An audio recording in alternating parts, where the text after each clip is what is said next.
നജിമയുടെ വീട്ടിലെ സ്ഥിരം രാത്രിസഞ്ചാരിയായി മാറിയിരുന്നു അൻവർ. അൻവറിന്റെ സൗന്ദര്യത്തിൽ അവൾ വീണുപോയിരുന്നു. അതുകൊണ്ട് അവന് വേണ്ടി എന്തും ചെയ്യാൻ അവൾ തയ്യാറുമായിരുന്നു. പിന്നെ അവന്റെ പണവും അവളെ ഒത്തിരി മോഹിപ്പിച്ചു. എന്നാൽ അവനാണെങ്കിൽ പുറമേക്കുള്ള സ്നേഹം മാത്രമേ അവളോടുണ്ടായിരുന്നുള്ളൂ. ആരും കണ്ടുപിടിക്കില്ല എന്ന് ഉറപ്പില്ലായിരുന്നു അവൻ. പലനാൾ കള്ളൻ ഒരു നാൾ പിടിയിലാണല്ലോ. നജുവിന്റെ ബാപ്പ രണ്ടിനെയും കൈയോടെ പിടികൂടി. പൂത്ത പണക്കാരനായ അൻവറിനെ കൊണ്ട് അയാൾ അവളെ വിവാഹം കഴിപ്പിച്ചു. പക്ഷേ ഈ സംഭവം നജുവിന്റെ വീട്ടുകാർക്കും അൻവറിന്റെ വീട്ടുകാർക്കും മാത്രമേ അറിയാമായിരുന്നുള്ളൂ. നാട്ടുകാർക്ക് അതൊരു സാധാ കല്യാണമായിരുന്നു. കല്യാണം കഴിഞ്ഞ് ഒരു വർഷം കൊണ്ട് തന്നെ നജു ഒരു ആൺകുട്ടിക്ക് ജന്മം നൽകി. ഈ കാലയളവിൽ ചില സുഹൃത്തുക്കളുടെ കളിയാക്കലും അവളോടുള്ള താല്പര്യവും കെട്ടടങ്ങിയ അൻവർ മറ്റു വഴികൾ തേടി പോകാൻ തുടങ്ങിയിരുന്നു. കേരളത്തിലെ അതിമനോഹരമായ ഒരു സ്ഥലം.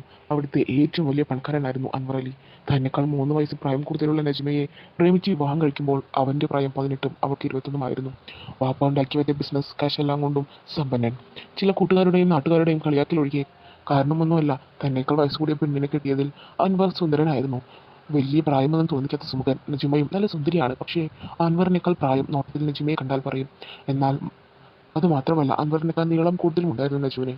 അവളുടെ സൗന്ദര്യത്തിൽ വീണ അവന് അവളോട് വലിയ താല്പര്യമായിരുന്നു. അവന്റെ സൗന്ദര്യം വെച്ച് അവളെ അളക്കാൻ അവന് പെട്ടെന്ന് സാധിച്ചു. തന്നോടുള്ള അകൽച്ചയും മറ്റും നജുവിന് അൻവറിനോട് സംശയമുണ്ടാക്കി. അധികം വൈകാതെ അവൻ പലരുമായും ബന്ധമുള്ളത് അവൾ അറിഞ്ഞു. അതിന്റെ പേരിൽ ഇടയ്ക്കിടയ്ക്ക് വഴക്കുമായി. അങ്ങനെ വർഷങ്ങൾ ഒരുപാട് കഴിഞ്ഞു. ദരിദ്രമായ കുടുംബത്തിൽ നിന്നും വന്ന നജു അൻവറിനെ വിട്ടു പോകാൻ തയ്യാറായിരുന്നില്ല. താൻ പോയാൽ അൻവർ വേറെ കിട്ടി ജീവിക്കുമെന്ന് അവൾക്ക് അറിയാവുന്നതുകൊണ്ട് അവൾ അതിന് തയ്യാറായില്ല. അങ്ങനെ കുറച്ച് വർഷങ്ങൾക്ക് ശേഷം അൻവറിന്റെയും ഉപ്പയും അതും കഴിഞ്ഞ് ഉമ്മയും മരിച്ചു. അവരുടെ മകന് 12 വയസ്സായിരുന്നു ആ സമയം. അവർ പോയതിനു ശേഷം അവളോടുള്ള അവന്റെ ക്രൂരത കൂടി കൂടി വന്നു. സഹിക്കാവുന്നതിലും അപ്പുറമായിരുന്നു നജുവിന്റെ അവസ്ഥ. നല്ലൊരു ദാമ്പത്യ ജീവിതം പിന്നെ അവൾക്കുണ്ടായില്ല. അതിന്റെ സങ്കടമൊന്നുമില്ലെങ്കിലും അവന്റെ ആ വഴിവിട്ട പോക്ക് അവളെ നന്നായി സങ്കടപ്പെടുത്തിയിരുന്നു. എപ്പോഴും ഉമ്മയുടെയും വാപ്പയുടെയും വഴക്ക് കണ്ട് അവരുടെ മകൻ നജ്മൽ ഒന്നും മനസ്സിലാവാതെ നിന്നു. തീരെ സഹിക്കാൻ വയ്യാതെ അവൾ അവളുടെ വീട്ടിൽ നിൽക്കാൻ പോകുന്നു എന്ന് പറഞ്ഞു അജുവിനെയും കൊണ്ട് അവിടേക്ക് പോയി. നജ്മയുടെ ഉപ്പാക്ക് 3 പെൺമക്കളാണ്. രണ്ടാമത്തേതാണ് നജു. ഉമ്മയില്ലാത്തവർക്ക് ഉപ്പ ജീവനായിരുന്നു. ഇപ്പോൾ നജുവിന് 33ഉം അൻവറിന് 31ഉം പ്രായം. പക്ഷേ ഇപ്പോഴും അൻവർ ഒരു 23കാരൻ്റെ സൗന്ദര്യത്തിൽ തന്നെയാണ്. 59 വയസ്സുള്ള നജുവിന്റെ ഉപ്പ തന്നെ ദരിദ്രനാണ്. അൻവറിന്റെ സഹായത്തോടെയാണ് ഇളയ മകളുടെ കല്യാണം കഴിപ്പിച്ചത്. വീട്ടിൽ നിന്നും 2 വീട് മാറിയാണ് മൂത്ത മകളുടെ വീട്. ഉപ്പാക്ക് ഒറ്റയ്ക്ക് വയ്യാതായതോടെ അവളും ഭർത്താവും ഇപ്പോൾ ഉപ്പയുടെ കൂടെ ആ വീട്ടിലാണ് നിൽക്കുന്നത്.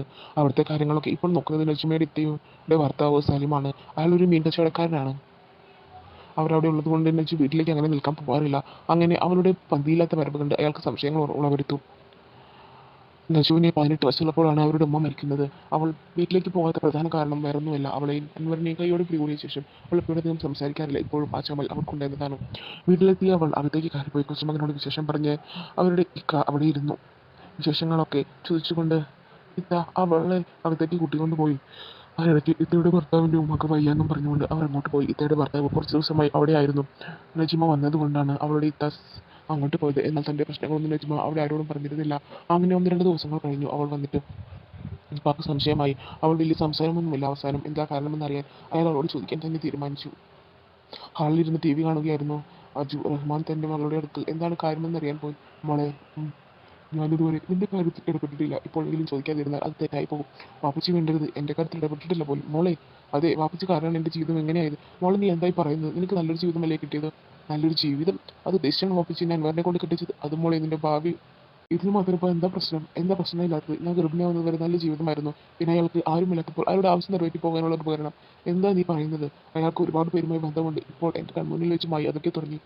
മോളെ, ഇനി വിളിച്ചിട്ട് എന്തിനാ? എൻ്റെ ജീവിതം തെളിച്ചപ്പോൾ സമാധാനമായില്ലേ? പിന്നെ ഉപ്പ അവളോടൊന്നും മിണ്ടിയില്ല. ആ രാത്രി എങ്ങനെയോ കഴിഞ്ഞു പോയി. കാലത്ത് കോളിംഗ് ബെൽ അടിക്കേട്ടാണ് അവൾ ഉണർന്നത്. ഇതാരാ ഈ നേരത്തെ മനുഷ്യനെ മെനക്കെടുത്താൻ? അവൾ ഡോർ തുറന്നു. അവളുടെ ഇത്രയും ഭർത്താവുമായിരുന്നു അത്. ആ, നിങ്ങളോ? അവിടെ ഉമ്മാക്ക് എങ്ങനെയുണ്ട്? ഇപ്പോൾ നല്ല കുറവുണ്ട് ഇക്കയ്ക്ക്. ഇക്കാക്കയാണോ മറുപടി പറഞ്ഞത്. നീ ഇങ്ങോട്ട് വന്നത് എന്തായാലും നന്നായി. അതുകൊണ്ടാണ് ഇപ്പോൾ ഞങ്ങൾക്ക് അങ്ങോട്ട് പോകാൻ കഴിഞ്ഞത്. നീ ആകെ വല്ലാതായില്ലോ. അവൾ അടിപൊളി തൊറ്റിക്കൊണ്ട് പറഞ്ഞു. ഏയ്, ഇക്കാക്ക് വെറുതെ തോന്നുന്നതാ. എനിക്ക് കുഴപ്പമൊന്നുമില്ല. അല്ല, ഉപ്പയുടെ ഇത് ചോദിച്ചു. ഉപ്പ ഇതുവരെ എണീറ്റില്ല. നിങ്ങൾ വന്ന് ബെല്ലടിച്ചപ്പോഴാണ് ഞാൻ തന്നെ എണീറ്റത്. എഴുന്നേറ്റില്ല. നീ എന്താ പറയുന്നത്? രാവിലെ 6 മണിക്ക് എഴുന്നേറ്റ് നടക്കാൻ പോകുന്ന ഉപ്പയോ? ആ, ഞാൻ കണ്ടില്ല. ഇപ്പൊ വീണ്ടും വന്ന് കിടന്നു കാണും. നീ പോയ പിന്നെ ഇതുവരെ ഇല്ലാത്ത ശീലമൊന്നും എന്നുണ്ടാവില്ല. വന്ന് നോക്കാം. ആ ജീവിതത്തെയും ഉപ്പയുടെ റൂമിലേക്ക് നടന്നു. റൂം തുറന്ന് അവർ കണ്ട കാഴ്ച വീട്ടിൽ ചെന്നതായിരുന്നു. ഒച്ചയും ബഹളവും എല്ലാമായി റഹ്മാൻ പരലോകത്തേക്ക് യാത്രയായി. നജു വീണ്ടും പൊട്ടിക്കരഞ്ഞു. അവൾക്ക് കുറ്റബോധം തോന്നി. അങ്ങനെ ദിവസങ്ങൾ പിന്നെയും കടന്നുപോയി. അവൾ പതുക്കെ നോർമലായി. അപ്പോഴും അവിടെ തന്നെ തുടർന്നു. അതിനിടയിൽ ഇത്താക്ക് ജോലി കിട്ടി. അവരെന്നും ജോലിക്ക് പോകാൻ തുടങ്ങി. പിന്നെ ആ വീട്ടിലെ വീട് പണിയെല്ലാം നോക്കിയത് നജുമായിരുന്നു. അങ്ങനെ ഒരു ദിവസം ഇത്തയുടെ ഭർത്താവ് സലീം വീട്ടിൽ വന്നത് നജീമയെക്കുറിച്ച് എല്ലാം അറിഞ്ഞുകൊണ്ടായിരുന്നു. അവളോട് ചോദിച്ചപ്പോൾ അവൾക്ക് അറിയാൻ തുടങ്ങി. സാരമില്ല, നീ ഇവിടെ നിന്നോളൂ. അങ്ങനെ ഒരു മനുഷ്യൻ്റെ കൂടെ ജീവിച്ചിട്ടും കാര്യമൊന്നുമില്ല. നിങ്ങൾക്ക് ഒരു ബുദ്ധിമുട്ടും ഉണ്ടാവില്ല. ഏയ്, അങ്ങനെയൊന്നുമില്ല മോളെ. നീ ഇവിടെ ഉള്ളത് എനിക്ക് ഒരു സഹായമല്ലേ?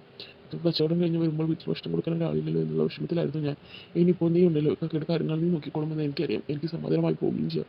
അതിനെന്തായി തന്നെ ഞാൻ നോക്കിക്കോളാം. അങ്ങനെ ഒരു ചോടെടുക്കുന്ന സമയം കച്ചവടം എന്ന് സലീം കയറി വന്നു. അയാളുടെ കയ്യിൽപ്പെടുത്തിയത് കുറച്ച് മീനുണ്ടായിരുന്നു. അയാൾ അത് കൊണ്ടുവന്ന് നജീബയുടെ കയ്യിൽ കൊടുത്തു. എന്നിട്ട് അവളോട് നല്ല പാൽ ഒഴിച്ച് കറി വയ്ക്കാനായി പറഞ്ഞു. അയ്യോ കാക്ക, പാൽ ഒഴിച്ച് കറി വയ്ക്കാൻ എനിക്ക് തേങ്ങ ഒന്ന് പൊതിച്ച് തരണം. ഇത് വല്ലാതെ മൊത്ത തേങ്ങകളാണ്, എനിക്ക് പൊതിക്കാൻ കഴിയില്ല. അതിനെന്താ മോളെ, ഈ കാക്ക പൊതിച്ച് തരാലോ.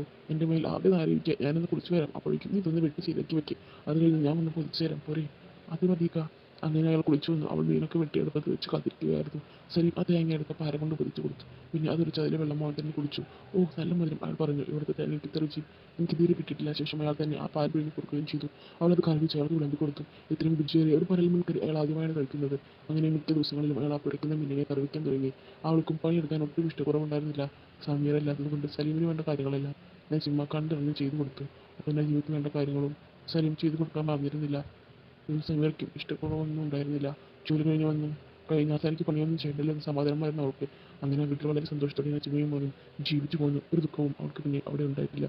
അപ്പോൾ ഇന്നത്തെ നമ്മുടെ ഈ മോട്ടിവേഷണൽ സ്റ്റോറി നിങ്ങൾക്ക് എല്ലാവർക്കും ഒത്തിരി ഒത്തിരി ഇഷ്ടപ്പെടുമെന്ന് ഞാൻ കരുതുന്നു. ഇഷ്ടപ്പെടുവാണെങ്കിൽ ലൈക്ക് ചെയ്യാനും ഷെയർ ചെയ്യാനും സബ്സ്ക്രൈബ് ചെയ്യാനും നിങ്ങൾ മറന്നു പോകരുത്. അപ്പോൾ ഇതിലും നല്ല കഥകളുമായി ഞാൻ നിങ്ങൾക്ക് മുന്നിലേക്ക് ഇനിയും വരുന്നതായിരിക്കും. അതുവരെ ബൈ ബൈ ഫ്രണ്ട്സ്.